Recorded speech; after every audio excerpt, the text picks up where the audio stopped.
TVET in Kenya between 1926 and 1952 by Dr.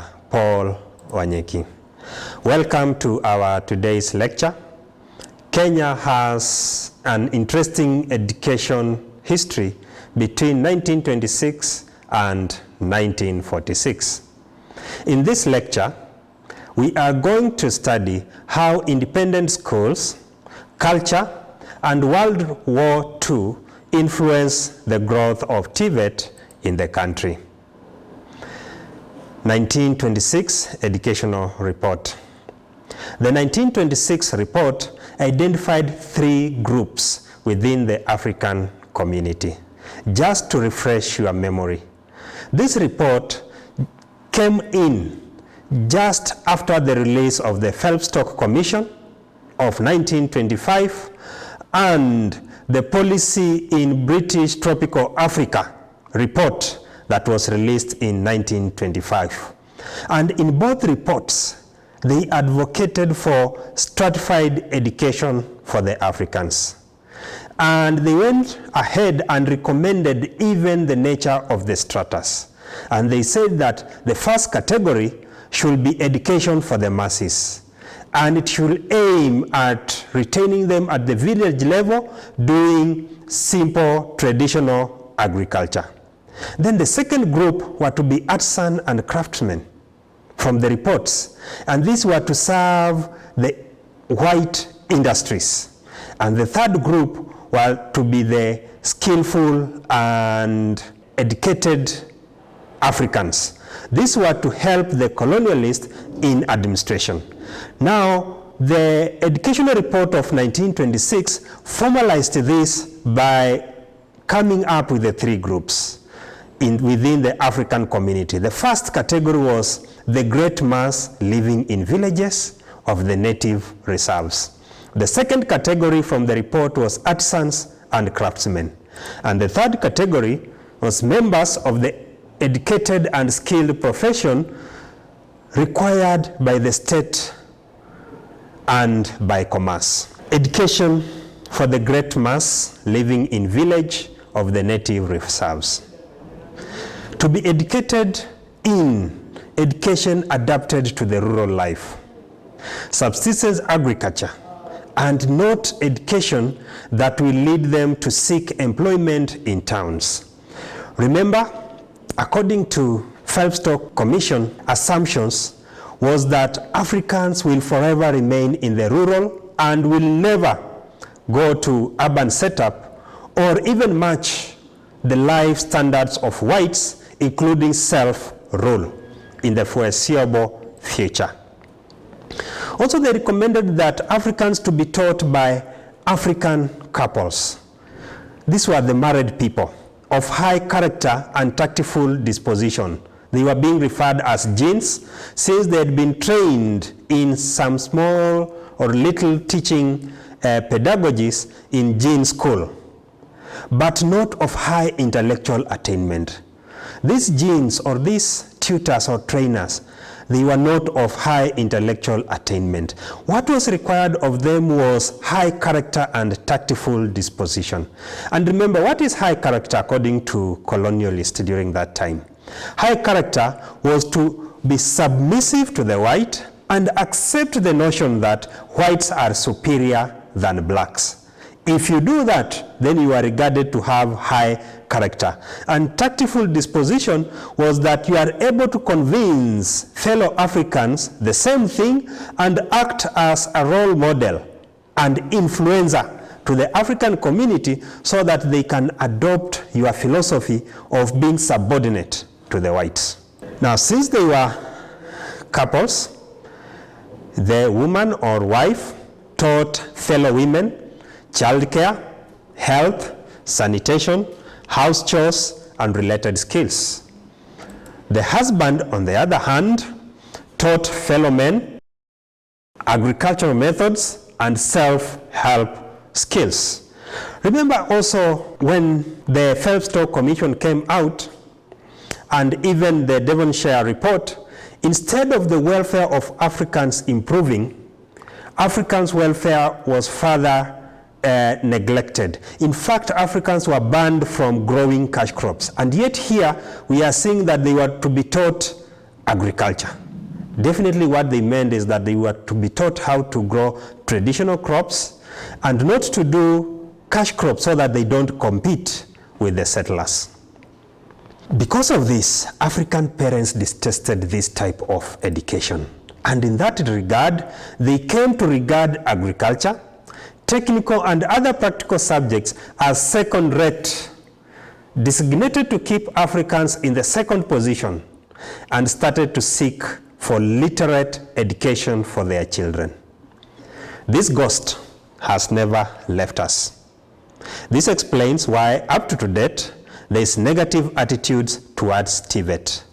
And if you go to Kenya University and Colleges Placement Board portal, you realize that agriculture is among the courses that is attracting very, very few students.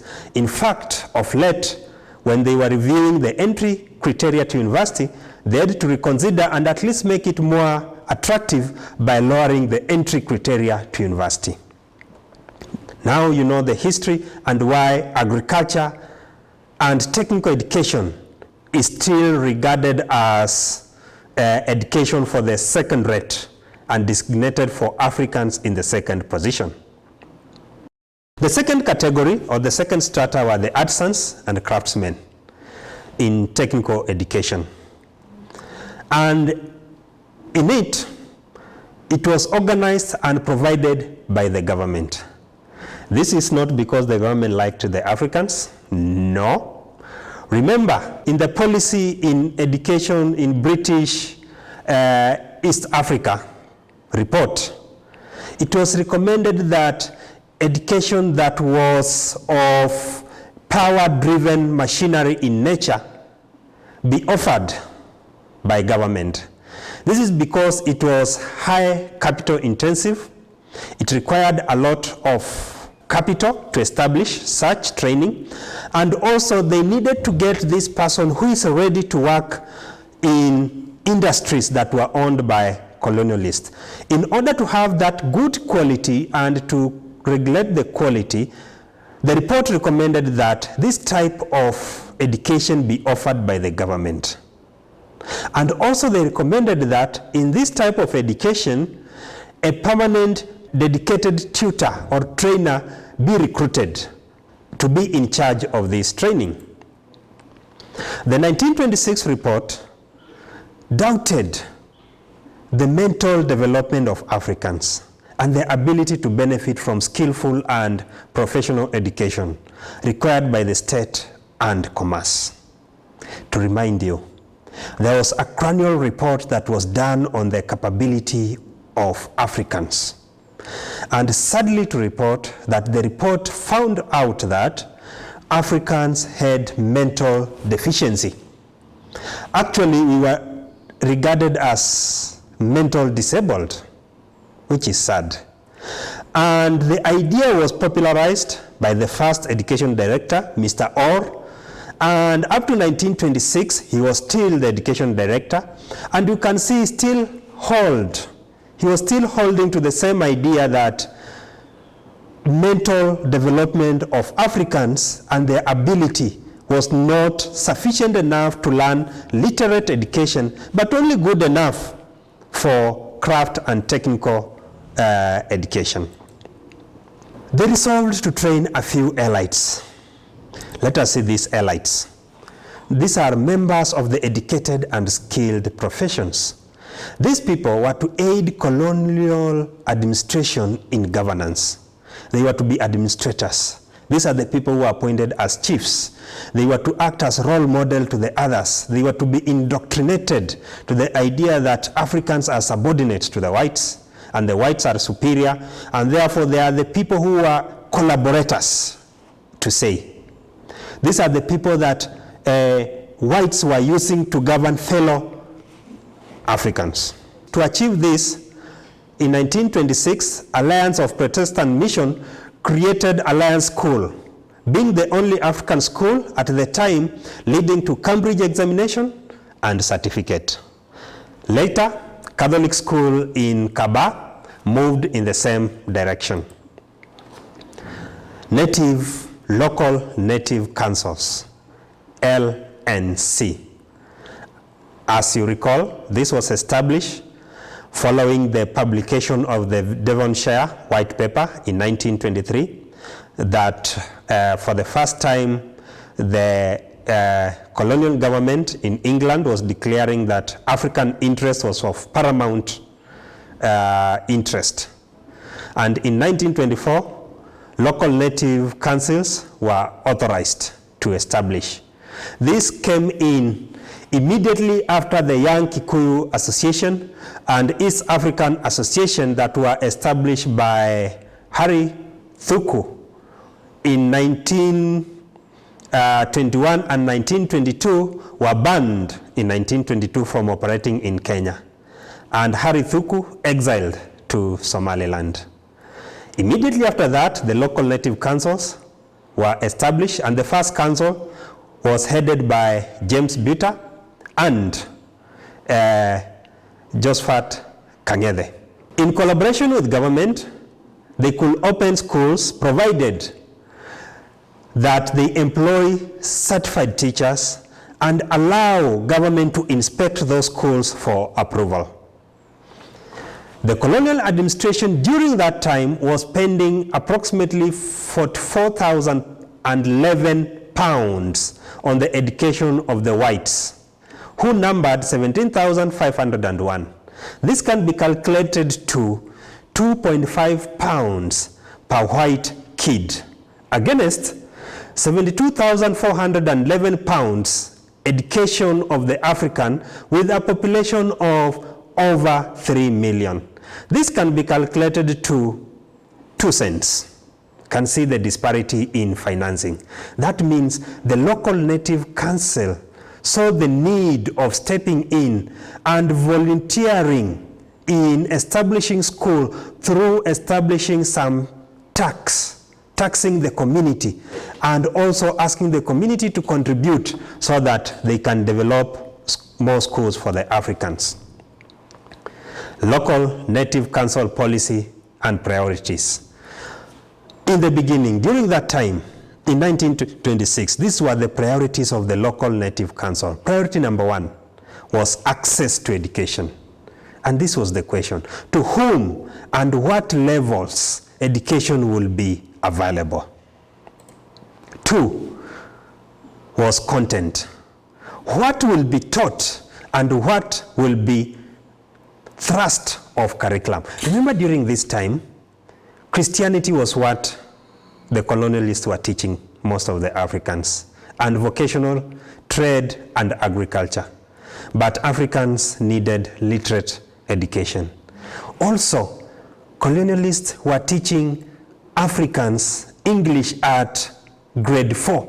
And remember, grade 4 was the last stage of the first phase, because the academic system was reaching grade 4, which was the primary, then intermediate, then the secondary, which was 4-4-4.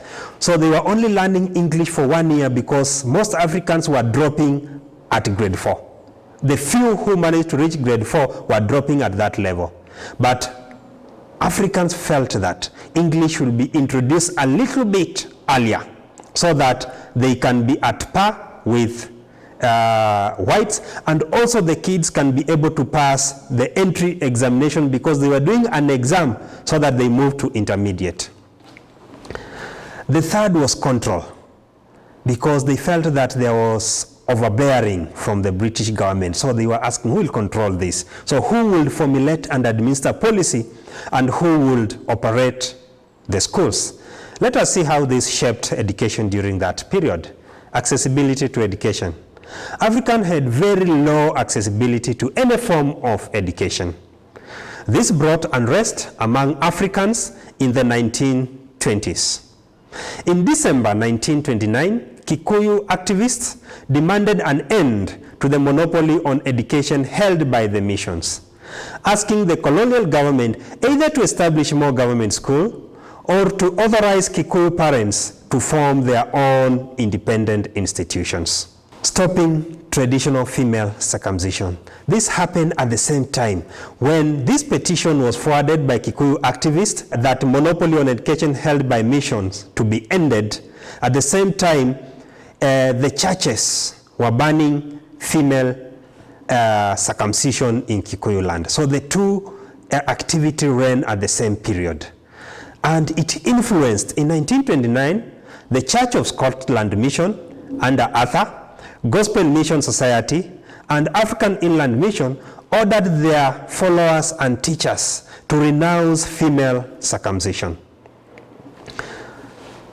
The Kikuyu of the Central Province began to boycott mission schools and churches and demanded to end their monopoly over education. This was supported by Kikuyu Central Association, which was also established during about 1926, 1924, or thereabout. Now, tradition was a big part of the African culture and African education. At this juncture, Arthur, who by that time was leading Church of Scotland Mission, leads other group in banning female circumcision. And even they had to put a condition. They said that if you are circumcised, if a female or if a woman is circumcised, she should not go to church and she should not go to school.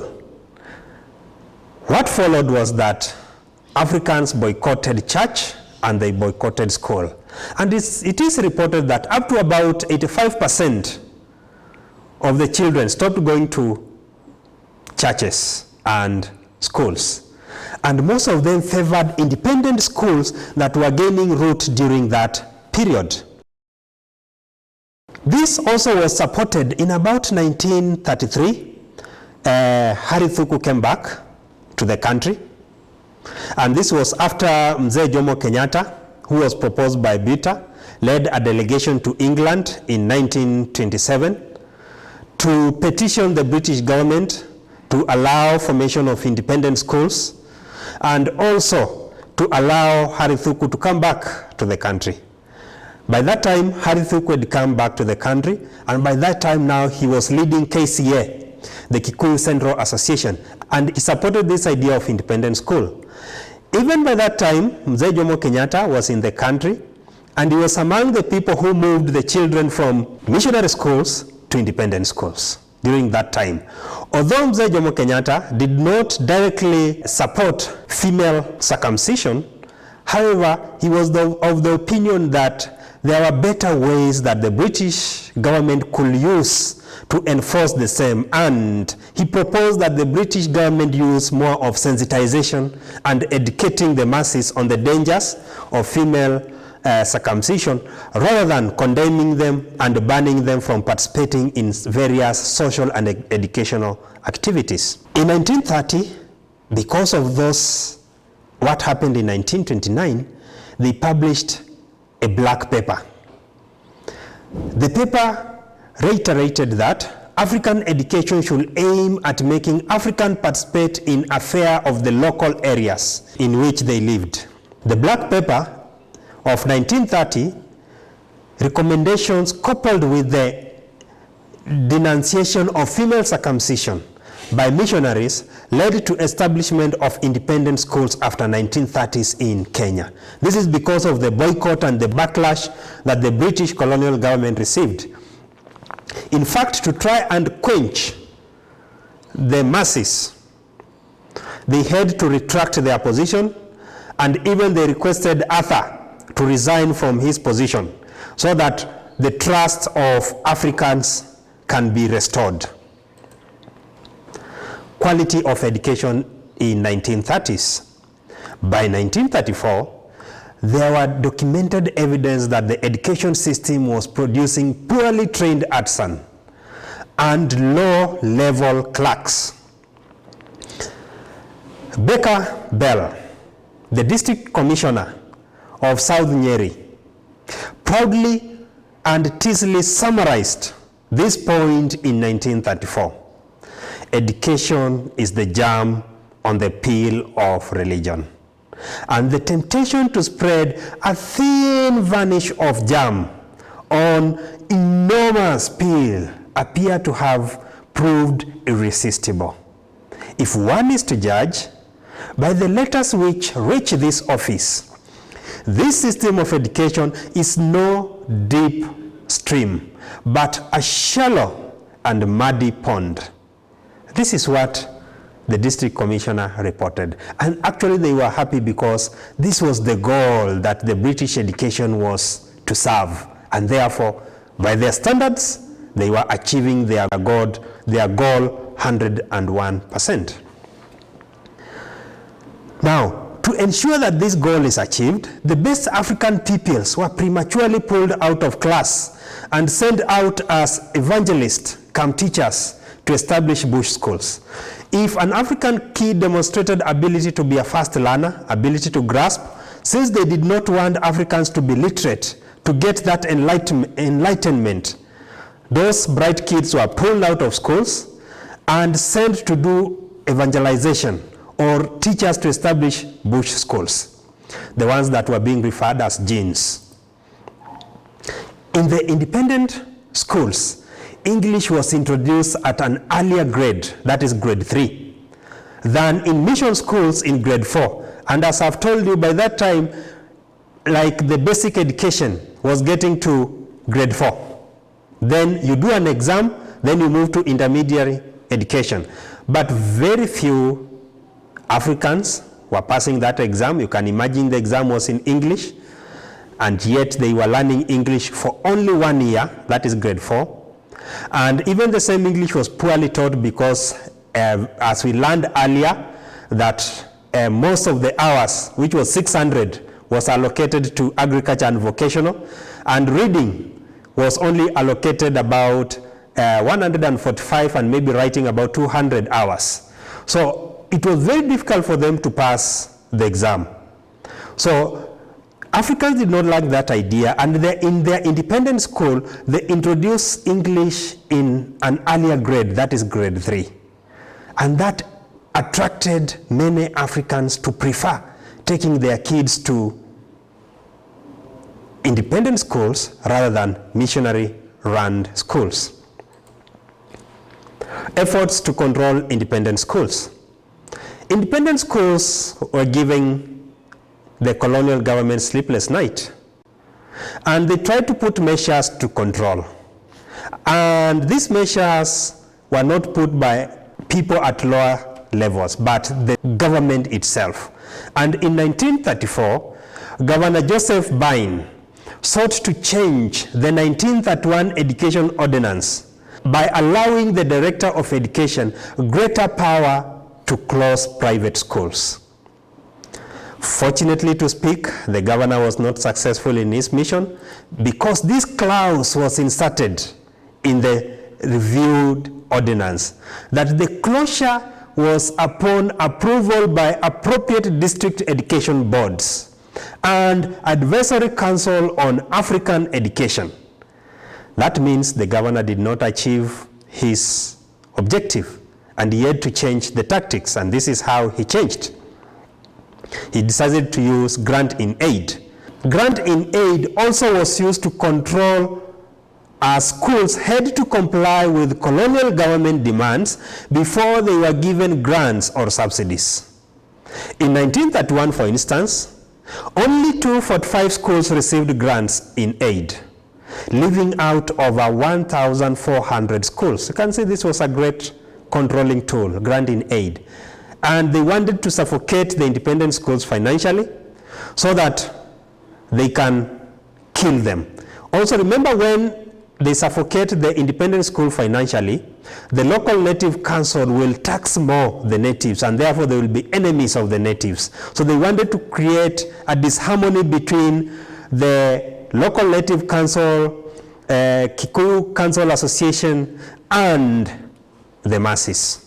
In 11th August 1936, in a meeting in Kabete, in a meeting attended by Kikuyu Independent School Association and boycotted by Kikuyu Caring Education Association, it was agreed that no new independent school be opened until the existing ones were approved, that an inspector of school and itinerary teachers be appointed to work solely with the independent school, and that independent school cease luring teachers from the missions. Now, by that time, not only the kids were boycotting going to missionary schools, but even the teachers. They moved from teaching in missionary schools and they joined teaching in independent schools. And that's why they want to implement what was documented in educational policy in British East African Tropical, that visiting teachers model be adopted. These are the itinerary teachers. Most of them were to be British or collaborators of British, African collaborators, who will be walking around those schools and spying to see what is happening in those schools in the pretext that they have come to taught or capacity build the native teachers. Also, authorities prevented students from non-compliant independent schools from sitting for primary school examinations. As a control tool again, they refused to register students from independent school, claiming that some of them were not registered, some of them did not have qualified teachers. So this was a control to make sure that African parents don't adopt the idea of taking their kids to independent schools. And this idea of not establishing independent school, just to mention that it was not adhered to. Kikuyu Karinga Education Association went ahead and established independent schools. They were taken to court, they fought in court, they won, and by 1936, the governor, that is Nairobi, concluded that the independent school movement had arrived at a point at which any attempt to suppress or ignore it will be politically harmful. Now they were starting to accept that independent school is an idea that is there to stay and going nowhere. And it's an alternative to missionary education. Also by 1936, the independent school had split to two organizations. The moderate Kikuyu Independent School Associations, these are the ones who are somehow adhering to colonial rules and the rules set by the Education Directorate. And the more radical Kikuyu Karinga Education Association, these were the rebels and they were taking no prisoner in terms of policies. Establishment of Teachers College. Although independent school mushroomed in the country as early as 1910, they reached a climax on 7th January 1939 with the establishment of Kenya African Teacher College at Githunguri. This college, the first principal was Koinange, and even Mzee Jomo Kenyatta at a point became the principal of this college.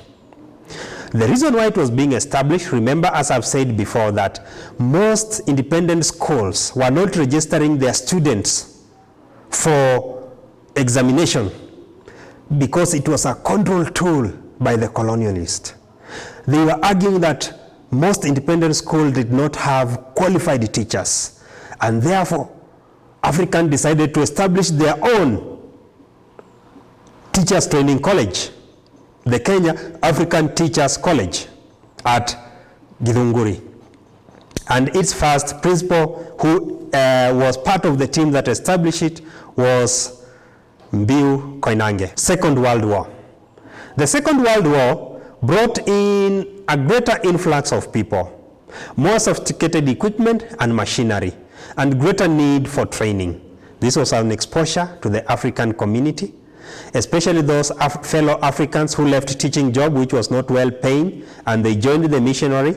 They went outside the country, they fought the war, and they came back. Most of them came back with new ideas, with new skills, and with new enthusiasm to push the African education agenda.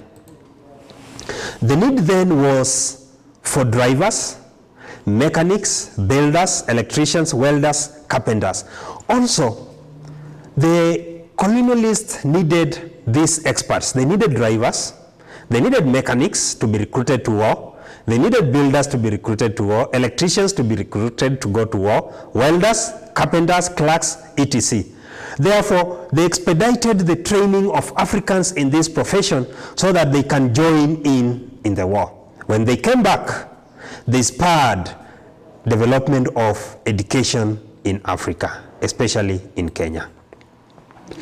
Demand for more and better education was undertaken by war veterans. When the war veterans came back to Kenya, they demanded that African education be improved and the standard be raised, and the least they were settling for is that it be at par with the white education. Compulsory primary education for whites. In 1942, primary education was made compulsory for whites, and by 1944, Kikuyu Council Association demanded the same for African child at the expense of the council. Remember, the council was getting sufficient money, and they were saying what they needed was a policy. And the council can get financing to support the education by taxing the natives and by talking to various people who were ready to fund the African education that they'd made contact with. Education in post-World War II. In 1946, in the first report on African affairs since before the war, the Native Commissioner congratulated the independent school for their work without government aid and recommended that they be provided with direction and financial. After the World War II, when the colonialists came back, and during that time, he removed his eye from African education and took his attention to war, and therefore he left the independent school unattended to, or uncontrolled, or unmonitored by his administration. By that time, the African education took maximum advantage, and they established very many schools. They enrolled very many students, and their schools were doing very well.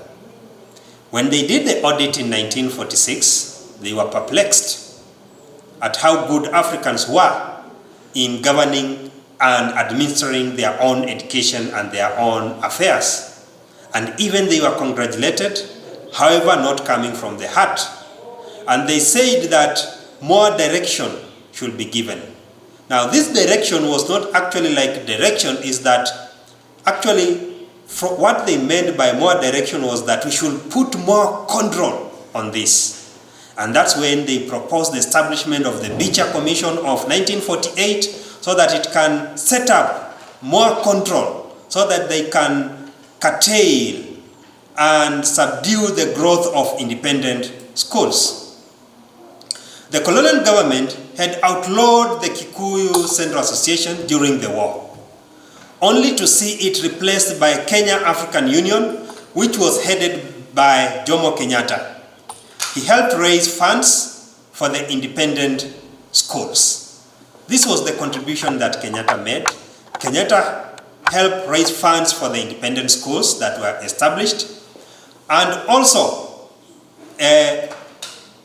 during that time, the Kikuyu Independent School Association and the Kikuyu Career Education Association were not in good terms. He aided in bringing the two functions together, and even he asked them to collapse and join them in one. Thank you. That's the end. Let us meet in our next lesson, which will be on Beecher Commission Education Committee report, a commission that was set up in 1948, and we see how it propelled education in Kenya between 1948 to 1963. Thank you and welcome to the next lesson.